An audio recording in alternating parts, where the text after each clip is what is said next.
Hello dear all, हमारे पास में next JEE topper है शार्दुल।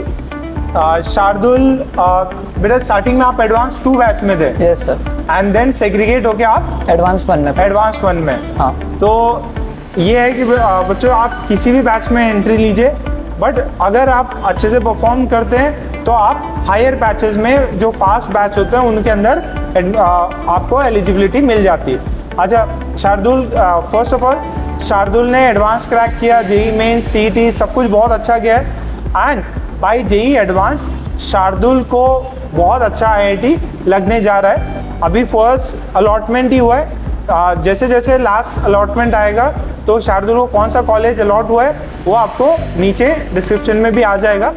ओके, तो शार्दुल 2 साल की जर्नी कैसी रही? सर 2 साल तो टफ थे, काफ़ी टफ थे और 10th के बाद सब कुछ बदल गया। 10th के बाद बदल गया। हाँ। मतलब इन पॉजिटिव सेंस में बहुत ज़्यादा पढ़ाई की बहुत ज़्यादा पढ़ाई करनी पड़ी। 10th तक निकल जाता था कि आखिरी में पढ़ लिया तो हो जाएगा, लेकिन यहाँ पे 2 साल कंटिन्यूसली पढ़ना पड़ता है। 2 साल, ओके। हाँ। तो शार्दुल, मतलब आपका स्टडी रूटीन कैसा था during the class duration and after? Classes चलती थी तो क्लासेस का टाइमिंग कभी सुबह होता था, कभी शाम में होता था, तो मेरा कोई ऐसा फिक्स्ड शेड्यूल नहीं था कि अभी कोई सब्जेक्ट करना है या फिर मतलब कि सुबह पढ़ाई करनी है या फिर शाम में पढ़ाई करनी है। जैसे अगर सुबह रहती थी ट्यूशन तो शाम में पढ़ लिया कभी, मतलब पढ़ाई करते रहनी है। ओके। एंड मेन क्या है, जैसे होता है कि बहुत सारी चीज़ें एक बड़े गोल को अचीव करने के लिए आपको बहुत सारी चीज़ें सैक्रिफाइस करनी पड़ती। तो आपके ड्यूरेशंस, ये जो फेज था उसमें क्या क्या आपकी तरफ से सैक्रिफाइस रहा? सर सैक्रिफाइसेस तो बहुत थे, मतलब काफ़ी कुछ पीछे छूट गया। तो मतलब फॉर एग्जांपल मुझे बेसिक चीज़ें भी नहीं आती कि जैसे I don't know how to drive, तो मतलब फर्स्ट टाइम ही नहीं मिला। क्योंकि पढ़ाई चलती थी, फिर ट्यूशन, टेस्ट और सब प्रैक्टिस वगैरह इतनी थी कि कुछ करने के लिए टाइम नहीं मिलता था। तो फ्रेंड्स के साथ घूमना फिरना सब? नहीं सर, सब बंद था, स्ट्रिक्टली बंद था। ओके ओके, फाइन बेटा। और फाइनली अब जो मौका मिला है आईआईटीज में जाके आपको एक्सप्लोर करने का, वो ऑल टुगेदर नेक्स्ट लेवल होगा। अच्छा, इसके बाद में लेट से आपने बहुत सारे टेस्ट दिए हैं जेई से पहले, उसका क्या इम्पैक्ट रहा और आप जो अपने जूनियर्स हैं उनको क्या सजेस्ट करेंगे, कितने देने चाहिए, आपने कितने दिए थे और क्या फ़ायदा रहा? सर मैंने तो सारे ही टेस्ट दिए थे, मतलब कोई भी नहीं ऐसा, कोई भी टेस्ट छोड़ा नहीं था मैंने कि अगर यहाँ पे आना नहीं हुआ तो घर से देता था मैं टेस्ट। Okay okay. वैसे मोस्टली तो सारे ही टेस्ट मैंने यहाँ पे आके ही दिए है, क्योंकि वो माहौल मिलता है कि टेस्ट सॉल्व करने के लिए। ओके, एंड उसको फिर एनालाइज कैसे क्या करते थे? सर टेस्ट होते ही मतलब हो सका तो उसी दिन एनालाइज करता था या फिर अगले दिन एनालाइज करता था। और टेस्ट तो सारे ही दिए कि पहले पार्ट टेस्ट होते थे, पर चैप्टर टेस्ट होते थे, एक चैप्टर पढ़ाने के बाद उसकी टेस्ट, फिर उसके बाद धीरे धीरे पार्ट टेस्ट होने लगी और फिर होल सिलेबस टेस्ट, और जो लास्ट टेस्ट सीरीज थी वो तो मैंने सारे दिए हैं। सारे दिए, वेरी गुड बेटा। एंड बेटा ये जो मेंस और एडवांस का रहता है, उसके अंदर मेंस में आप जो पढ़ाई का लेवल है, क्या आपने स्टार्टिंग से मेंस एडवांस क्लब करके पढ़ाई करी, या ऐसा कुछ बच्चों के मन में रहता है कि पहले मेंस हो जाता फिर 4 महीने में एडवांस की पढ़ाई करनी रहती, क्या सच है? नहीं सर, एडवांस की कोई क्रैश कोर्स नहीं होता या फिर कोई 1 महीने में नहीं कर सकते एडवांस की पढ़ाई, वो सब साथ में ही चलता है।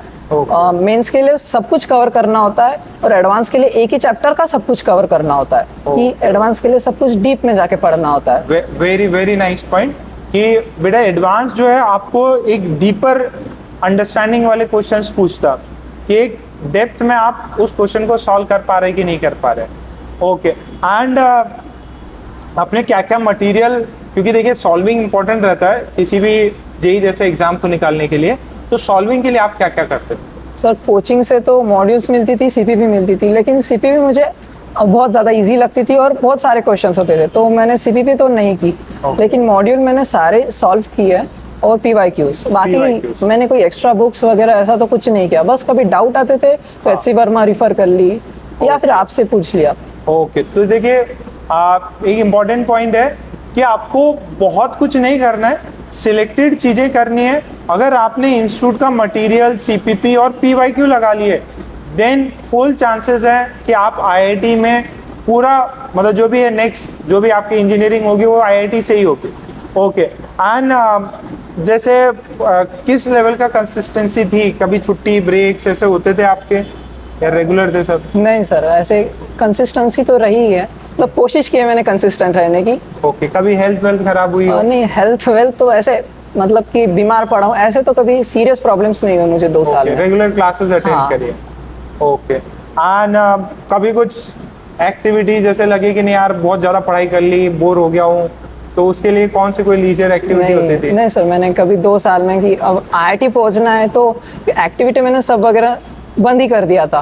मैंने फोन बंद कर, सोशल मीडिया मैंने निकाल दिया था। सोशल मीडिया पूरा बंद? हाँ, मैं देखिए गायब था पूरा सोशल मीडिया से। बहुत बड़ा पॉइंट है, सोशल मीडिया को टाटा बाय बाय बोलना है, ठीक है, ताकि डिस्ट्रैक्शंस कम से कम हो, सिर्फ अपने गोल के को फोकस करना है कि मुझे IIT पहुंचना है, और उसी ये बच्चे ने उतने सेक्रीफाइस करी। अच्छा, फ्रेंड सर्कल ये सब?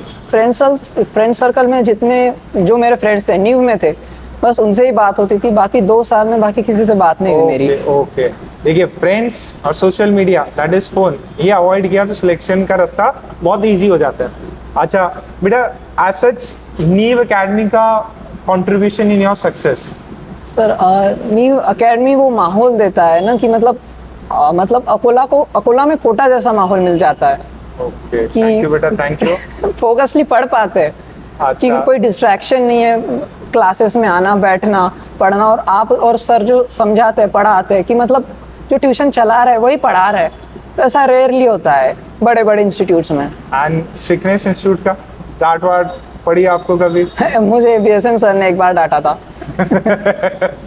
चलो ठीक है, तो यानी कि डांट खाने से भी हाँ। इम्प्रूवमेंट होता है, एंड ये नॉर्मल प्रोसेस है इंस्टीट्यूट हाँ, में। और उन्होंने जिस चैप्टर के लिए डांटा था वो मेरा फिर स्ट्रॉन्गेस्ट चैप्टर बन गया था। अरे वाह, बहुत बढ़िया, बहुत सही चीज़ है।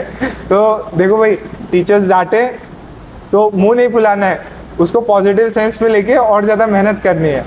अब बेटा, मैं बेसिक आपसे थोड़ा सा आपके बारे में जानना चाहता हूँ। आपका घर का माहौल कैसे था? मम्मी पापा क्या करते हैं? आप कौन से स्कूल से हो? प्लीज़। तो मैंने 10th पास की है RDG पब्लिक स्कूल से, और मेरे 10th में 95% आए थे, और मेरे पापा प्रोफेसर है RDG कॉलेज में, मेरी मम्मी भी टीचर है, हाई स्कूल टीचर है, और तो घर में सब लोग टीचर है, प्रोफेसर है, तो वो एकेडमिक माहौल रहता था, तो उन्होंने मुझे काफ़ी मोटिवेट किया पढ़ाई करने के लिए, और मुझे डांटते रहते थे कि पढ़ाई कर, डिस्ट्रैक्ट मत हो, और उन्होंने मुझे काफ़ी सही रास्ता दिखाया कि मतलब ये नहीं। पढ़ाई की तरफ हाँ। और ज़्यादा। ओके, सो ये भी है, देखिए माहौल का भी बहुत इम्पोर्टेंट रोल रहता है आपके फ्यूचर में, फ्यूचर डिसीजन जो भी आप ले रहे हो, और wish you the very best. Thank you so much. और जिस भी IIT में पहुंचो आप, we will try, we will personally come and have another interview. ठीक है, ऑल द बेस्ट बेटा, बहुत Thank you, अच्छा sir. करो तुम Thank you, जीवन sir. में, ठीक है? Yes. ओके।